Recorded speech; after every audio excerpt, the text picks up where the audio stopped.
Hello everyone.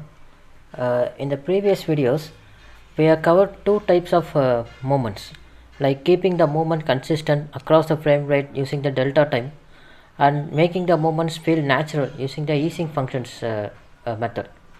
But in both of those animations, we had one common thing. The movement was scripted and predictable. Uh, that means you know exactly where it was going and how the motion is going to be occurring. But what if the movement had to follow something unpredictable, like a cursor movement?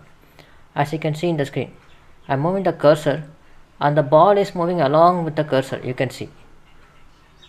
That is where the Lerp comes in. That means the linear interpolation.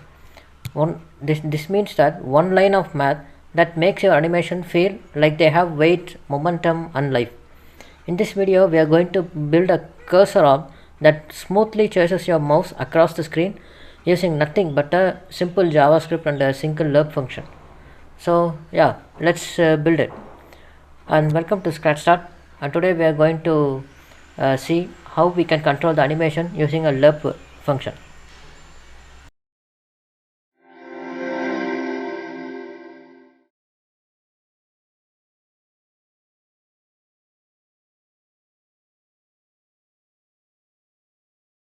Now let's start our main coding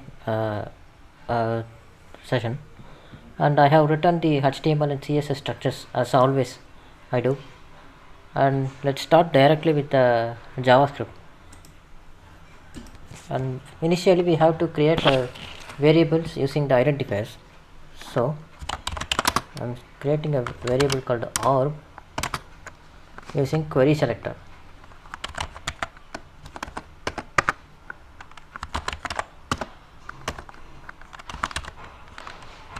Document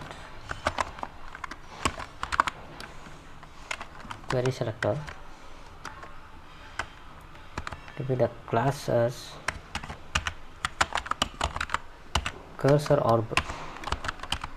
I have created this in the HTML, so you don't have to check it. And now I am creating another new variable called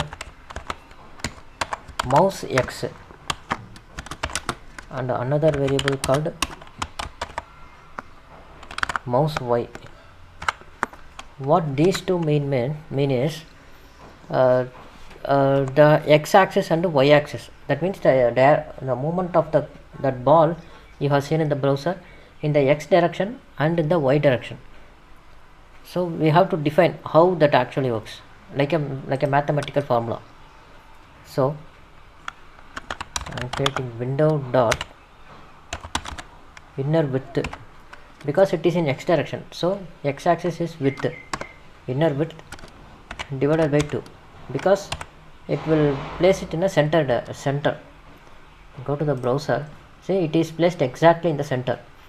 In the x direction it is the center, so we divide the total length by 2 to get the midpoint.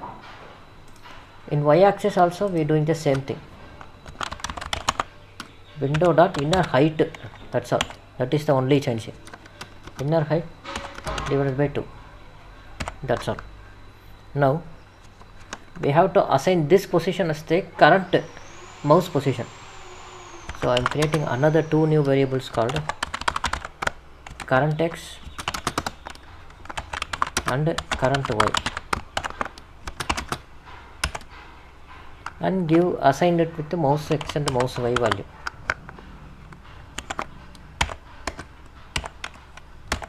Mouse x and mouse y, the values assigned. Now we have to track the mouse. So to track the mouse I am using the event selector method. Here we are not going to use the add a click event listener, because it is a different different operation. So far in all the tasks we done, we have mostly used the click operation only. Here we are going to use different.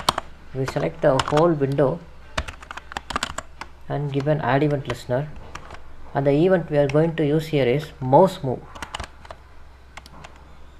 That is any movement in the mouse, that's all. When the mouse moves, we have to execute a function with the parameter event listener. Inside the event listener, we have to assign the mouse x value as event listener's client x,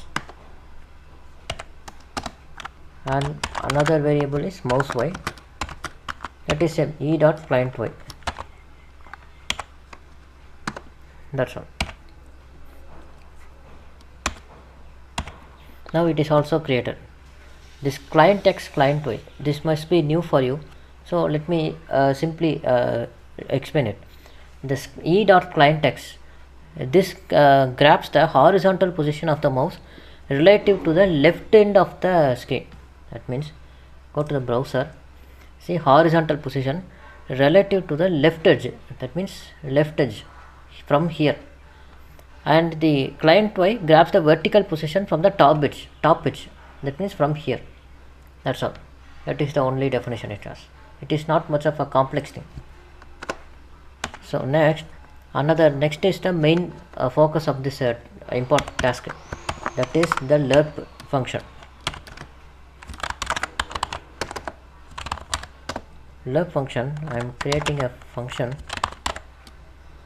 named lerp here, and this lerp will have 3 parameters, that means start, end and amount.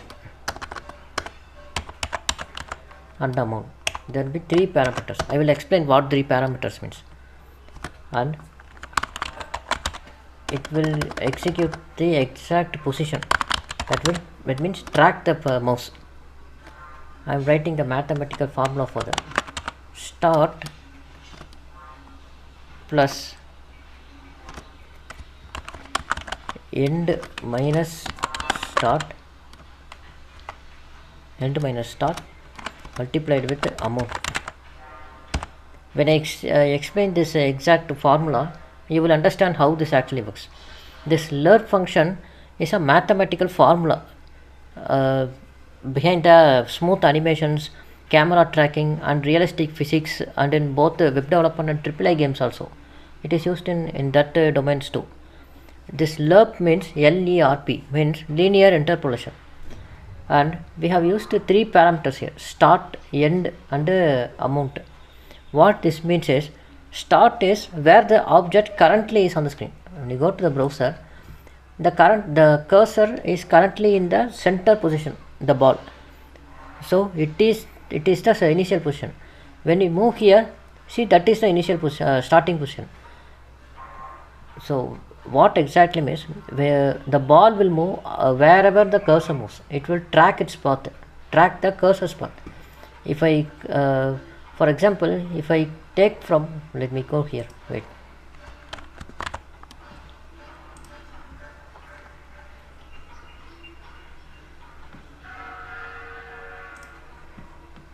if we go to if we see the browser, let's consider this top edge is left edge is the top left edge is the point A, and bottom right is the point B.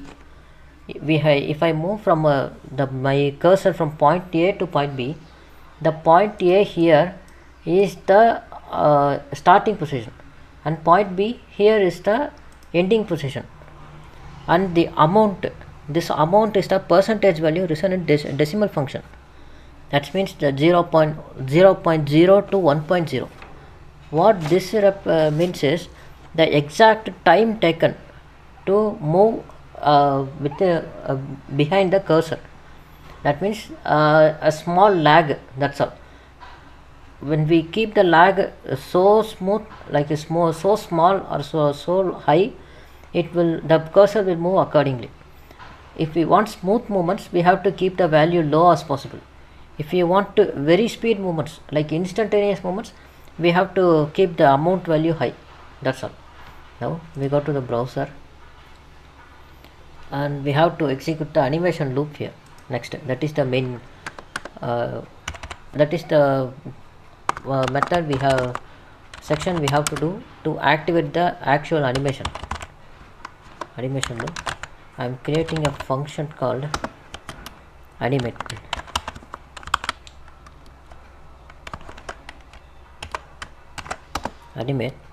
and I am assigning that, changing the current values, the current x position and current y position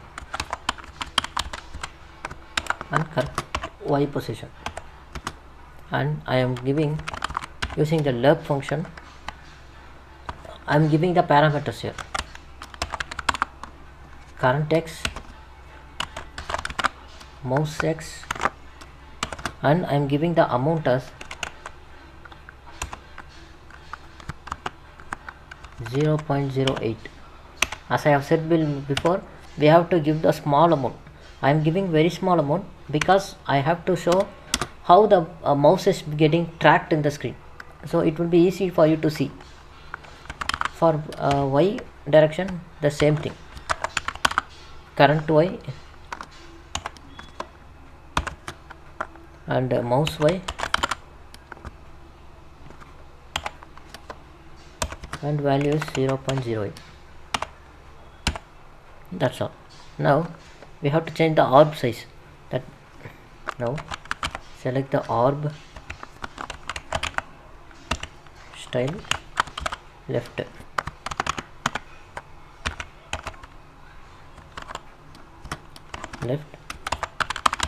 that means change between the current value plus the pixels. That means that's how much we are going to move the ball. That's all. Orb, style, top, and give current y value here, current y plus pixels. Now we have to use the request animation method and include the function, call the function animate. So this will repeat again and again. Now we have to trigger the function animation, and we have to call the animate function. So that's all. Now let's go to the browser. Let me refresh it again. See, when I move, you can see when I move the mouse, there is a small lag behind. The mouse is not the ball is not exactly following the cursor. You can see there is small lag behind it. That is why I gave 0.0. It will give the smooth movements, and you can also able to see how the operation actually works. If you want instantaneous movements, you can give some other values too. We go to the browser and change the values. Change the value to some 10 here. Let's go to the browser and check how now the animation goes. 10. You can see the ball is actually there, but the movement is not even visible because that is very fast. I'm giving 1 now. So now you can see clear. You 1. See, the lag between the ball and the cursor is now reduced, as you can see here. See, that is what the amount means actually mean. The distance, the actual lag between the actual cursor and the ball. That's all. If we want a lower lag, we have to give higher values in the amount. If we want a higher lag, we have to give lower amount in the code. That's all. It is inversely proportional. That's all. So that is how we do the lerp animation using the lerp function. It is it can be used as a visual candy in the websites. It will be very visually interesting to use in actual websites. So that is why it is used. Does it have any actual practical applications? I don't know about that, but it is very interesting to create and see how it works. That is why I created, and it is also a good opportunity to explore the animations. So that is why I did. So yeah, that is it for today, and I hope you guys have a nice day, and I hope you guys have learned something. And please don't forget to like, share and subscribe. And another additional one subscriber subscribed me, and thank you for subscribing me, and I won't disappoint you. And yeah, please don't forget to share and like. That is also really important. and I will meet you guys in the next session with another different video. Thank you. Have a nice day. Bye.